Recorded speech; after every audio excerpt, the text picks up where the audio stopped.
terror group ISIS in Iraq. This, as the Obama administration says, the U.S.'s humanitarian mission is to stop the threat of genocide. My next guest was born in Somalia and subjected to the harsh realities of radical Islam. She's now an American, where she's free to speak out against the treatment of women in some Islamic societies. You'll recall this spring when Brandeis University had invited her to receive an honorary degree, then rescinded under pressure from critics who called her an Islamophobe. Ayaan Hirsi is a fellow with the Future of Diplomacy Project at the Belfer Center for Science and International Affairs, as well as at the Harvard Kennedy School, and founder of the AHA Foundation. And she joins me now. Ayaan, I want to thank you so much for being here. You have been a heroic and clear voice of reality when it comes to the world of Islam. And a lot of Americans see groups like ISIS, they see Hamas, and the view that people have of Islam is not a very positive one because of this. How does that differ from the Islam that you grew up with as a girl in Somalia? The Islam I grew up with in Somalia, I would say, is the Islam of the masses. And if I take one individual to represent the masses of peace-loving Muslims, it would be my grandmother. I grew up with my grandmother. She wore amulets. She prayed. She was pious. But she minded her own business. In my grandmother's Islam, there was no jihad. There was no Sharia. There was a lot to comment on her beliefs. But what we are seeing now is very different from that. And it's women like my grandmother, like my mother, and the mothers of all these boys and men who are being sacrificed to jihad today, who are wringing their hands in despair, who are saying we reject the Islam of Hamas and ISIS and Wahhabi Islam and Al-Qaeda and all these other extremists. But unfortunately, that Islam of my grandmother is not organized. It has not produced a counter-narrative. It is saying, at this point, they're just the victims. They're passive. They have nothing to say in return. It would be helpful if more people you do. But unfortunately, we don't hear a lot of voices from the world of Islam that say the radicals are wrong and they're not representing us. Why not? Well, we hear two types of voices. We hear one group who say, this is not me, it's not my Islam, and therefore it's not Islam. So we look at the atrocities committed by Boko Haram, by ISIS, who now call themselves IS, by Hamas, all of these groups, and we say it has nothing to do with us. But denial is not a counter-narrative. Denial is not policy. Denial is not strategy. It's not even tactics. It's nothing. It's just to say, no, this is not us. The other group, who have been our allies and friends for a long time, are countries like Saudi Arabia, like Qatar. And we have these nations who have produced radical Islam in the way that it's being taken to its logical consequence by groups like Hamas and ISIS and Boko Haram. But at the same time, they're having dinner with us and lunch with us, and we're diplomats and we're friends, and we're not, it's us really, it's us Americans who are not standing up to these groups and saying, we'll stop talking about these euphemisms like violent extremism. Let's talk about radical Islam. If you could have given that speech at Brandeis that they asked you not to come and give, and if you could perhaps speak to foggy bottom diplomats over at the State Department, what would you say that we ought to be doing differently as a nation in dealing with the issue of Islam and the radicals? I would say that we are dealing with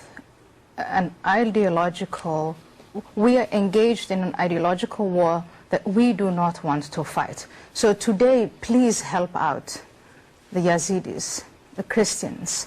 Please, let's do what is right to do. That is an emergency. On a second level, please, let's get together, and instead of addressing all these various brands of radical Islam, today it's Boko Haram, tomorrow it's ISIS, then it's this brand or that brand. I mean, you could have a combination of all these brands, but ultimately what it winds up, what it really boils down to, is there is a movement that conflates politics with religion, and then declares jihad or holy war on everybody who doesn't believe in the way they do. And their victims, first and foremost, are Muslims, men and women. And then the rest of us, if we don't believe in the way they do, from their perspective, we need to die. Theirs is a creed of death. And I think that's what's so frightening, because this is not just a threat to Christians or to Jews, it's a threat to every person on the earth who does not accept their radical version of it, and that's what's so very frightening. Well, when we come back, you're going to hear Ms. Hirsi Ali's perspective on the Israeli-Hamas conflict and a surprising view about who might ought to get a Nobel Peace Prize. We'll ask her about that when we return. Activist Ayaan Hirsi Ali. Ayaan, you've been very vocal in your support for Israel in this horrible conflict that they've been involved in the last several weeks. That seems to be quite unusual. I don't hear many people who are Muslim who are speaking out on behalf of Israel. Why? I support Israel primarily because it is not only a democratic and free government in that region where there is a lack of that, but Israel is based on a creed of life before death. And they are facing enemies that want to annihilate not only Israel, but eliminate all Jews. And the enemies of Israel believe in a creed of death. For them, life is transitional. And so the life of their own children, the life of their own mothers, the life of their own wives and fellow civilians, it doesn't matter that much, because they're looking forward to death so that after death something wonderful is going to happen. And people don't see this basic difference. And it's so... If you don't see that, then you don't understand the conflict. I vote for life, so I vote for Israel. You know, it's so remarkable and refreshing to hear you say that. But it's got to also put you in a dangerous place. Do you ever fear for your life that there would be some recrimination against you because of being a Muslim woman speaking out so clearly? I am speaking out because I appreciate life. They want to take my life, and they wanted that for the past 12 or more years. And I think that the answer to that kind of threat is not passivity, because it gives them what they want. They can silence us all by threatening us all. What we need to do is to speak up for life and to take all the necessary actions for life before death, not after death. We need to support Israel. Because otherwise we are all in the position of Israel from their perspective. You know, there's such a pressure on Israel to negotiate with Hamas. And even former President Carter, I was stunned by this. He came out and said that we ought to treat them like a state. They're a terrorist organization.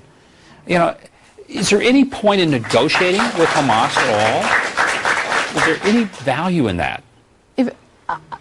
Okay, let's do what President Carter wants us to do and treat them like a state. States, you know, have conflict. How do you resolve conflict with states? You negotiate peace. So you believe there's a common ground. There is no common ground with an enemy that not only believes in death, but that only believes in your elimination. Then you have a second option, which is we could have some kind of coexistence, what Israel has been calling quiet for a long time. If the enemy is weak enough, we could keep them contained and, you know, we lead our own lives. But that's not happening. And so the third option, which is the least attractive of all options that Israel is faced with, is that they have to pacify Israel. And who will benefit from a full pacification of Israel, of Hamas? It is people who live in Gaza, the women and children who are now being used as human shields. Women and men, children are driven into hospitals, into schools, into places, and from that, rockets are launched. You suggested that there was a person deserving a Nobel Peace Prize, kind of a surprise. Who's that person?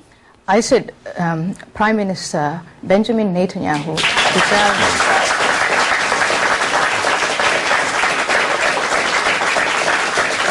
deserves the Nobel Peace Prize because he is doing what is right for the citizens of Israel. And as you all know, in a democracy, when you're running for election, you say you're going to do what is the best for those people who elect you. And we are seeing a leader who is under tremendous pressure from inside and from outside. And he is forced in a place where he has to take these options, and none of them are attractive. And time after time, he does what he promised to do. Ayaan, you are a refreshing and wonderfully clear voice and sense, and I thank you so much for being here. I hope that our audience will find out more about the foundation that she heads up and support that foundation. The AHAfoundation.org is where you can get more information. What a delight to have you here. Well, up next...